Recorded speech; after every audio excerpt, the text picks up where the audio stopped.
وَأَنْتُمُ الْأَعْلَوْنَ إِن كُنتُم مُؤْمِنِينَ، تم ہی اوپر رہو گے، تم ہی بلند ہوگے اگر تم مومن رہو گے۔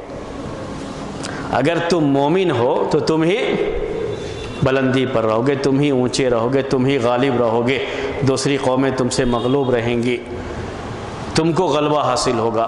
یہ قرآن میں ہے۔ ایک بار تو ایک صاحب نے مجھ سے پوچھا کہ کیا اس کا الٹا بھی سمجھا جا سکتا ہے؟ یعنی اگر مسلمان مغلوب ہیں تو اس کا مطلب کہ وہ مومن نہیں ہے؟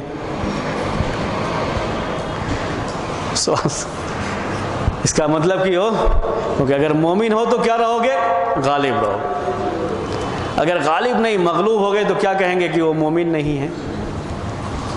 قرآن میں ہے ان الصلاۃ تنہی عن الفحشاء والمنکر، کہ نماز یہ بے حیائی سے اور بری چیزوں سے روکتی ہے۔ اگر کوئی شخص نماز پڑھ رہا ہے اور بے حیائی کر رہا ہے تو کیا ہم یہ کہیں گے کہ اس کی نماز صحیح نہیں ہے؟ سوال سمجھ میں آیا آپ کو؟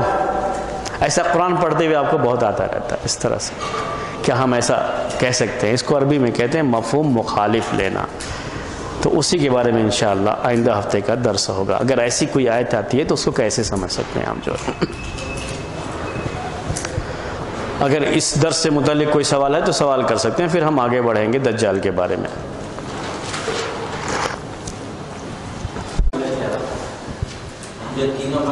جی ہاں جی ہاں، حکم ایک ہے، حکم ایک ہے، سبب الگ الگ ہے۔ جی تو جہاں یہ حکم آئے تو سبب جو بھی ہوگا وہاں پہ ہم مومن ایڈ کر سکتے ہیں۔ یہ آیا ہوا ہے تو ہم وہاں پہ ایڈ کریں گے یا نہیں کریں گے، یہ ایک مسئلہ ہے۔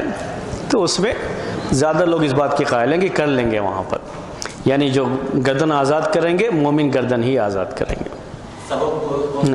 ہاں سبب چاہے دوسرا بھی ہو، لیکن جب ہم کو آزاد کرنا ہے، حکم چونکہ ایک ہی ہے تو اس حکم کا خیال کرتے ہوئے ہم وہی کریں گے۔ تو زہار والے کفارے میں بھی گردن جب ہم آزاد کریں گے تو مومن گردن ہی آزاد کریں گے، لیکن اس میں اختلاف ہے اہل علم کا۔ جب ایسا موقع آتا ہے تو اختلاف آ جاتا ہے۔ دوسرے والے میں اور تیسرے والے میں اختلاف ہے، پہلے والے میں کوئی اختلاف نہیں اور لاسٹ والے میں کوئی اختلاف نہیں۔ اس سے آپ کو یہ بھی سمجھ میں آئے گا کہ یہ لوگوں کا اختلاف کیوں ہوتا تھا، یعنی یہ جو فقہاء تھے، امام مالک، امام شافعی، یہ آپس میں کبھی جو مسئلے میں اختلاف کیوں کر جاتے تھے، تو ایسے ہی موقعوں پر اختلاف بھی ہو جاتا ہے ان کے درمیان۔ تو اس میں سے کوئی اس کو مانتے ہیں کہ ہاں اس کو اس کی روشنی میں سمجھیں گے، کوئی نہیں مانتے، نہیں یہ الگ حکم وہ الگ حکم، یعنی یہ الگ ریزن وہ الگ ریزن، یہ الگ سبب وہ الگ سبب، ایسا سوچنے لگتے ہیں تو نہیں مانتے، تو وہاں اختلاف ہوتا ہے۔ ایسے ہی جو دوسرا پوائنٹ تھا اس میں بھی میں نے بتایا تھا، جو مثال دی تھی، جیسے سبب ایک ہی ہے نماز پڑھنا، لیکن حکم الگ الگ ہے، ایک میں وضو کرنا اور ایک میں تیمم کرنا۔ تو وضو کرنے والی آیت میں الی المرفق آیا ہے، کہونے تک، اور تیمم والی آیت میں صرف ایدی آیا ہوا ہے، ہاتھ۔ تو کہا یہاں نہیں کر، دونوں کو ایک ساتھ نہیں سمجھیں گے، حکم الگ الگ ہے۔ جب حکم الگ الگ ہے تو ایک ساتھ نہیں سمجھیں گے، تو یہاں پر یہ مسئلہ آتا ہے۔ احناف کے یہاں پھر بھی اس کی روشنی میں، اس لیے تیمم میں بھی ان کو جو مسح کرنا ہے کہاں تک کرنا ہے، کیا ہونے تک، یہ اختلاف آ جاتا ہے، اسی میں اختلاف آ جاتا ہے۔ تو جو فقہاء کے درمیان کے اختلافات ہوتے ہیں مسائل میں، اس میں ایک سبب یہ بھی ہوتا ہے، اس طرح کی چیزیں ہوتی ہیں۔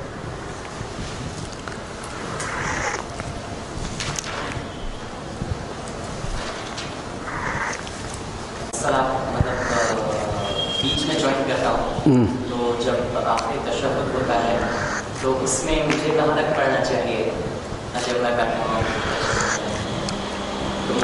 دعا کا وقت ملا ہے تو میں بھی جی ہاں، جب آپ کو وقت ملا ہے، آپ بھی پڑھ رہے ہیں، تو جہاں تک پڑھ سکتے ہیں پڑھتے جائیے، خاموش بیٹھنے کے بجائے جہاں تک پڑھتے جا سکتے ہیں پڑھتے جائیے۔